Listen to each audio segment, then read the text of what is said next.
Watch this. Every time you turn your head to breathe, you are losing speed, and it's more than you think.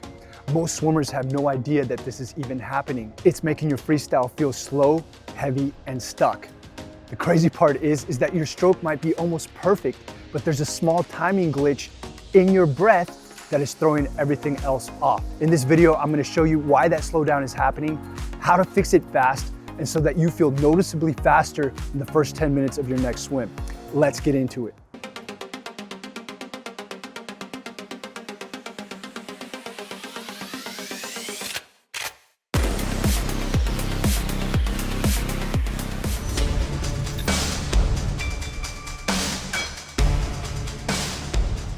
Now let's see if this timing issue is something that you're dealing with. When you go for a breath, do you feel like your timing just gets messed up? Or how about when you go to catch, that you just feel like you're losing water immediately? Or do you feel that there's a disconnect between your arms and your legs when you swim? These are all indications that your stroke timing is off. Keep watching and we're gonna fix this permanently. All these issues come from the same cause. Your timing chain is broken. Elite swimmers, they put their whole body into one motion, and when they go for a breath, for example, everything is in unison. Now that might sound easier said than done, but it actually is super simple. Let's take a look. When you look at Michael compared to the average lap swimmer, you'll notice that his stroke is super simple. When he goes for a breath, he just starts initiating it as soon as the arm starts pulling down, and then closes it off as soon as the arm comes back. Whereas the average lap swimmer, their timing is just all over the place. This sets off a ripple effect on their entire stroke. And it's not just the breath. People do weird things with their catch and their legs and their arms, whereas Michael's stroke is completely in unison, going from one side to the other. Let's look at how we can do this as well. All right, guys, the first thing that we need to do is align that body. And I'm laying up here on this couch because I want to show you what you need to do. We have to be in the water extremely stretched out, just like this, okay? And then the way we get our breath into the stroke is, first you need to realize that when we pull the arm down, as soon as it starts coming down, we start turning our head for a breath. And then as it comes around, it closes off our breath. A lot of swimmers either breathe too late or too early. They'll start breathing immediately and that throws off their stroke. Or they'll pull, and then take a breath and that throws off their stroke. Even people who have been swimming for years make this mistake. So we gotta align that body with extreme extension, and I'll show you how to do that with one of my favorite drills. And then we'll learn how to put that breath into the stroke. So what we're gonna do is we're gonna kick on the wall, practicing that maximum extension that we did with the pull-up bar. Then I'm gonna push away from the wall, and I'm gonna kick myself back, all the while maintaining that extension. And you'll see, as I stay extended, my body will stay right at the surface.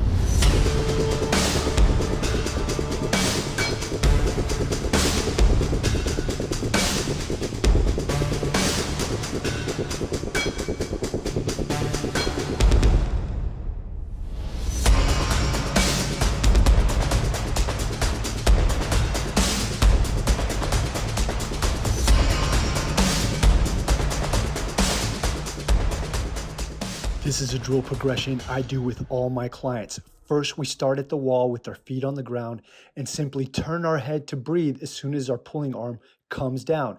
We put it back when the arm closes it off. We just repeat this until we get the timing perfectly.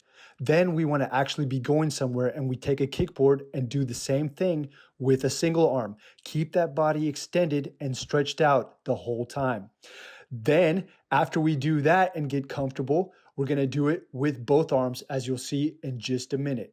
When we get to this point, guys, it's essentially doing the catch-up stroke, but with the kickboard for a point of reference.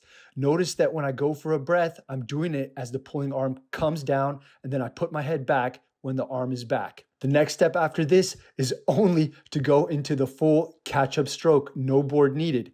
The catch-up is a beautiful drill to help us to get the timing perfectly. Again, notice I go for a breath as soon as that arm comes down. This is how we get lined up perfectly. And guys, if you want to know your true swim potential in this moment, I want you to take my quiz and we'll give you a score to let you know. Look in the comments below, click the link and find out. Okay guys, so we've put that breath into the stroke. We've learned how to extend.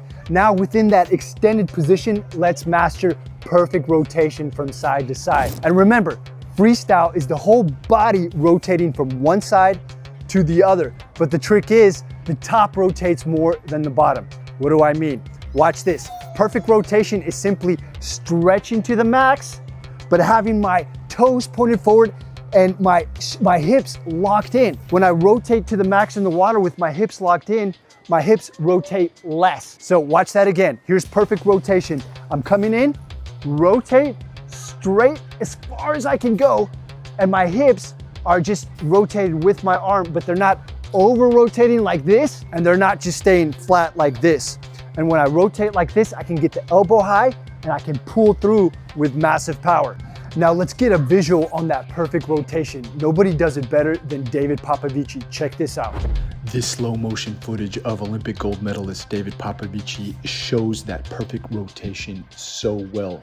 Notice that he's just flinging his body from one side to the other, but it's not over rotating and it's not under rotating. Notice that his hips rotate, but less than his shoulders do. They go with the shoulders, but they're not overcooking it. The shoulders do the brunt of the rotation work, while the hips just follow with. This is how we can get maximum power in the water.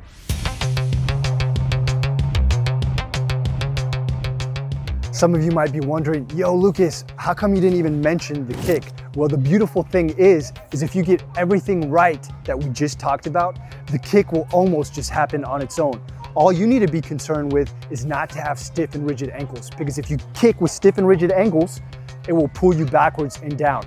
Make sure they're mobile and loose. That way, when you do everything we talked about correctly, your kick will just be a byproduct and cause a whip-like motion into your stroke. Now, over the years, and every time a new swimmer comes to me, these are 2 drills that we do that has shown big benefits in boosting power into the water. This drill teaches you to pull so much more water. For some reason, when you keep the arms underneath, it just increases your feel. Notice that we're using all the principles that we talked about in this video. Extended body position, rotating from one side to the other, putting our arm in a position to have the high elbow. Now, when we move from this drill to the single arm drill with the other arm extended, now we're trying to make our arm that's not being used to just glide. We're using momentum to throw our body into that non-swimming arm so that it just basically surfs and we generate momentum.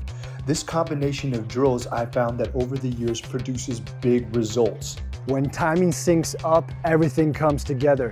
Then after that, all you have to do is just build your fitness, because you're functioning within an almost perfect freestyle. When you were broken, you were wasting energy, and once the timing is lined up, you're just building an efficient machine. Now I want to tell you guys a secret, and it's totally free, and it's going to boost your freestyle.